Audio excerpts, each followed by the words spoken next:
Bonjour depuis l'atelier Billy Bike à Toulouse. Donc aujourd'hui je voulais vous parler d'un sujet qui est d'actualité et c'est le voyage à vélo. Donc je ne vais pas vraiment vous parler en détail de comment équiper votre vélo et tout ça, mais en ce moment il y a une grosse pénurie de vélos neufs. Donc c'est l'occasion de vous proposer une alternative qui en plus sera beaucoup plus économique, car il faut savoir que les vélos de voyage, ou considérés de voyage en ce moment, les prix ont augmenté énormément, justement à cause de cet effet de mode qu'il y a actuellement. C'est ce qui s'est passé avec les fixie. Lorsqu'il y a eu la mode du fixie, les prix ont explosé, alors que finalement vous n'aviez qu'une paire de roues, une chaîne et un cadre. Donc c'est un peu ce qui arrive en ce moment avec les vélos de voyage type gravel, tout ça, randonneuse. Donc moi je vais vous proposer une alternative.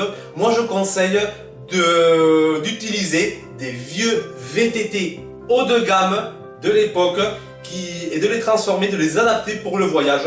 Donc par exemple ici j'ai un magnifique Cannondale Ebb 900, donc un excellent vélo. Donc, vous pouvez trouver des vélos superbes des années 80, 90, même 2000 à des prix très abordables. Un vélo comme ça, vous les trouvez entre 200 400 € maximum. Voilà, et après il faut faire quelques petits ajustements, mais rien de très méchant. Donc ça, ce sont vraiment des vélos superbes, très légers, très fiables. Bon, après celui-là c'est un cadre aluminium. C'est vrai que pour le voyage on a tendance à préférer les cadres en acier, car c'est un peu plus confortable. Et même s'il y a une fissure, si le cadre lâche, on peut le réparer facilement avec une soudure. C'est assez facile à souder. Alors que les cadres aluminium c'est plus compliqué. Mais bon, franchement, un cadre qui lâche, ce n'est pas très courant. C'est vraiment très rare. Donc en plus, j'insiste bien, des vélos VTT haut de gamme de l'époque, haut de gamme. Hein. Donc là par exemple on est équipé avec un groupe, un dérailleur arrière Shimano Deore XT, donc c'est vraiment un dérailleur qui ne vous lâchera jamais. C'est hyper solide, hyper fiable. Vous pouvez y aller tranquille. Le reste des composants, pareil, c'est du Shimano Deore. Là, on a pareil du XT pour les leviers de frein. Vraiment, vous êtes avec ce genre de vélo, vous êtes tranquille niveau composants. C'est 1000 fois mieux que des entrées de gamme, même certains Shimano Tiagra actuels. Moi, franchement, niveau fiabilité, je préfère les Deore de l'époque. C'est beaucoup plus fiable, c'est parfait, c'est beaucoup moins cher aussi, il n'y a pas de comparaison. Donc un vélo comme ça. Après c'est vrai que maintenant on a tendance à préférer les roues de 28 pouces, ça roule un peu plus vite, alors que les VTT d'époque ils sont équipés avec des roues de 26 pouces. Bon, franchement, si vous allez sur des pays exotiques, c'est le top, parce que vous trouverez très facilement des chambres à air 26 pouces, même si le 28 ça devient très commun, mais le 26 au moins vous n'aurez aucun souci, vous en trouverez partout, c'est vraiment un standard. Après si vous restez en France, c'est sûr que ça ne posera pas un problème. Mais bon, les 26 pouces c'est aussi plus réactif, et pour mettre des porte-bagages à l'avant, c'est pratique. Franchement, moi je préfère. Après, voilà, donc c'est un choix qui peut être très économique. Ici, voilà, certains sont déjà équipés, mais ici vous pouvez rajouter.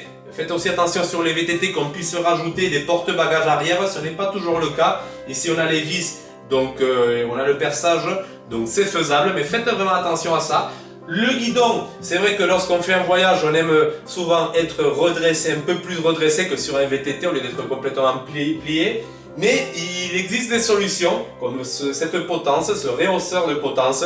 Donc quand même on peut gagner 10 à 15 cm. En plus on peut encore monter parce que c'est une potence réglable. Donc on peut être vraiment très confortable. Pour le guidon, voilà, on peut adapter un guidon papillon.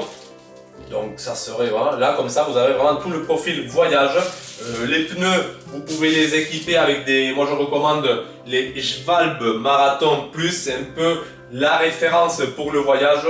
Là, il m'en reste, j'en ai ici. Bon voilà, donc ce sont des pneus hyper fiables. Donc vous mettez des pneus Schwalbe Marathon Plus, un petit rehausseur de potence, un guidon papillon, un porte-bagages arrière si vous avez besoin d'un porte-bagages avant, et le tour est joué. Franchement, le vélo, vous en aurez aux alentours de, on peut trouver certains à 200 € qui sont superbes.